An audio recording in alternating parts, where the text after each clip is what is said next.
ஓம் சாந்தி. 6/9/2024 காலை முரளியின் சாரம். பாபா சொல்றார், இனிமையான குழந்தைகளே, உங்களுடைய இந்த படிப்பு வருமானத்திற்கான ஆதாரம் ஆகும். இந்த படிப்பின் மூலம் 21 பிறவிகளுக்கு உங்களுக்கு வருமானம் ஏற்பாடாகி விடுகிறது. கேள்வி: முக்தி தாமத்திற்கு செல்வது வருமானமா அல்லது நஷ்டமா?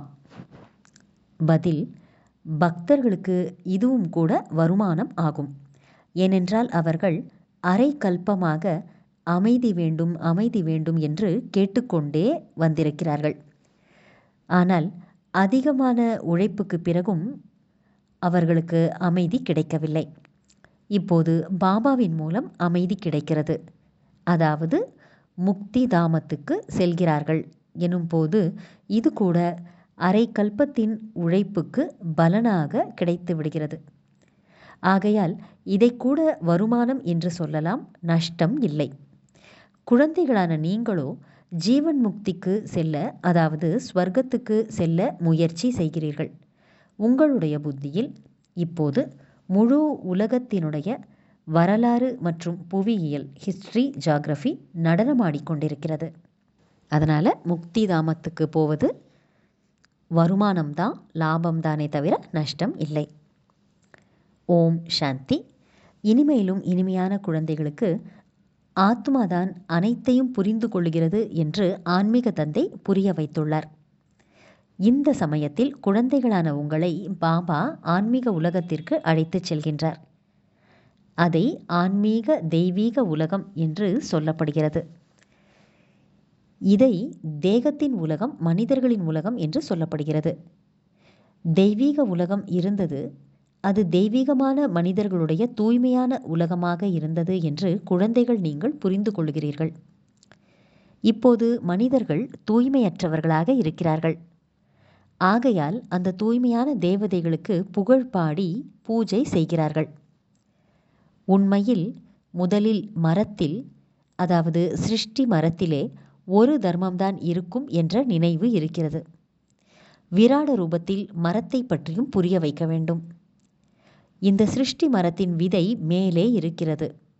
அதாவது சிவபாபா மேலே இருக்கின்றார்.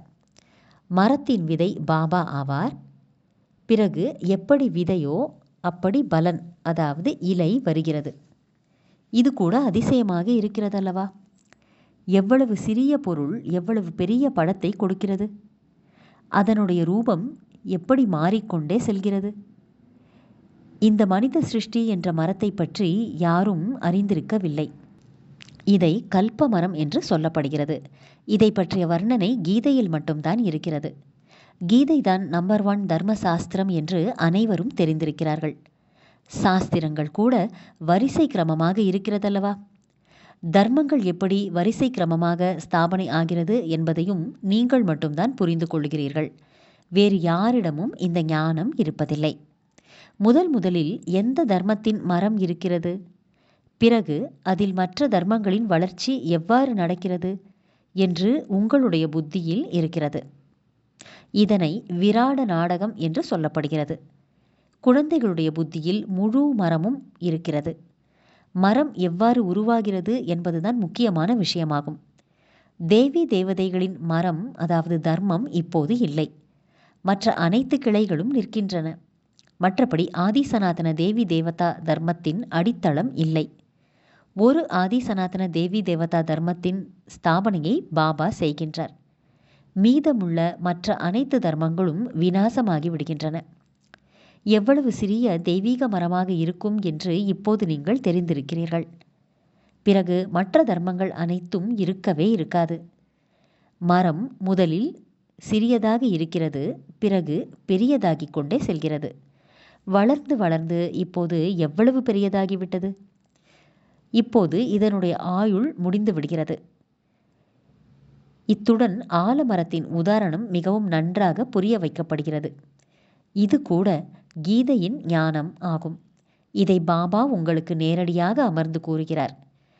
இந்த ஞானத்தின் மூலம் நீங்கள் ராஜாவுக்கெல்லாம் ராஜாவாக ஆகிறீர்கள். நல்லது. தாரணைக்கான முக்கியமான சாரம். 1. இந்த தூய்மையற்ற மோசமான உலகத்தின் மீது எல்லையற்ற வைராகியம் வைத்து ஆத்மாவை தூய்மையாக ஆக்குவதற்கான முழுமையான முயற்சி செய்ய வேண்டும். ஒரு பாபாவின் கவர்ச்சியிலேயே இருக்க வேண்டும். இரண்டாவது, ஞானத்தின் தாரணையின் மூலம் தங்களுடைய பேட்டரியை, ஆத்மா என்ற பேட்டரியை நிரப்பிக்கொள்ள வேண்டும். ஞான ரத்தினங்களின் மூலம் தன்னை செல்வந்தராக மாற்றிக்கொள்ள வேண்டும். இது வருமானம் சேமிப்பதற்கான நேரமாகும். ஆகையால் தங்களை நஷ்டத்திலிருந்து காத்து கொள்ள வேண்டும். வரதானம்: ஞான ரத்தினங்களை தாரணை செய்து வீணானவற்றை அழித்து விடக்கூடிய தூய்மையான அன்னப்பறவை ஆகுக. ஞான ரத்தினங்களை தாரணை செய்து வீணானவற்றை அழித்து விடக்கூடிய ஹோலி ஹன்ஸ், தூய்மையான அன்னப்பறவை ஆகுக. பாபா விளக்கம் சொல்கிறாரு.